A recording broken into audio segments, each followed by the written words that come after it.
Live from Center City in Philadelphia, this is Fox 29 News at 6.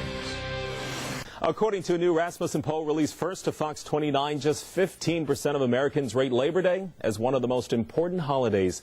20% say it is one of the least important, and 62% place it somewhere in between. So, what do Americans think about labor unions? Our Bruce Gordon joins us from the newsroom with a look at the state of the labor movement here in the U.S. Hey, yeah, Bruce. Thomas, union leaders will tell you organized labor is vital to the nation's economic health. But in this brutal economy, there are plenty of folks who bristle when they hear about unions demanding pay raises or fighting against health care copays. New polling from Rasmussen shows 45% of adults view unions favorably.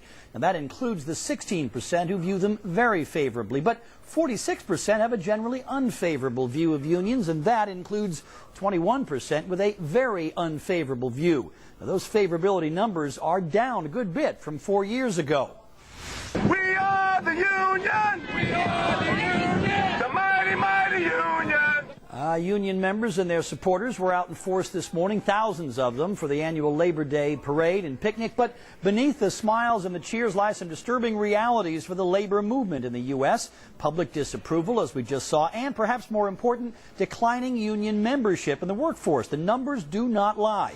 Back in 1983, nearly 17% of private sector jobs came with a union label. Add in the public sector, and unions represented just over 20% of the workforce.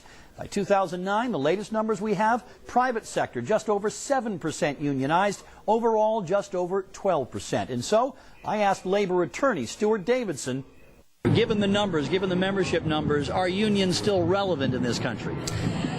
Well, they're relevant to people who expect a living wage for their families. They're relevant to people who want to send their kids to college. They're relevant to people who expect reasonable health care and the opportunity to retire with dignity. If those issues are relevant, then unionization is relevant. And by the way, they're relevant as much to people who aren't in a union, because it is the pressure of having a viable labor movement that makes non-union employers more willing to provide benefits to workers, even if they don't have a union.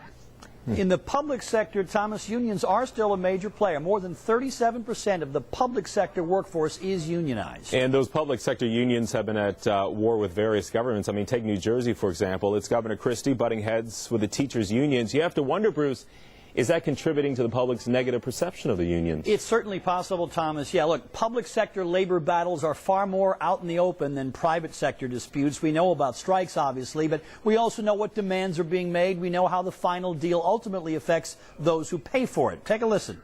There's a sense that those are my tax dollars that go to support those contracts, and I'm getting a wage freeze at my job, or I'm losing my job. How can they expect a pay increase, continue to not pay into benefits and so forth? The first thing I would say to them, organize, so they have somebody speak for them, because evidently they're not, they're under the iron hand of the employer if they're not having health care and they're not having those things. The person who complains the most is probably the one who would write the first letter when their trash wasn't picked up on time, or a city worker wasn't courteous. Listen, those folks work hard, and they work hard for what they have. And they didn't just get that money because they showed up. They bargained for it. That may be, but in this economy, nobody wants to hear that some other worker got a better deal, a bigger pay raise, or better benefits than they got. It absolutely, Thomas, fuels frustration and some bit of resentment. So the unions say, look, we are still very much relevant. We'll be back. But the numbers do not look good for organized labor. You said it, especially in these tough times. Bruce Gordon in the newsroom. Bruce, thank you.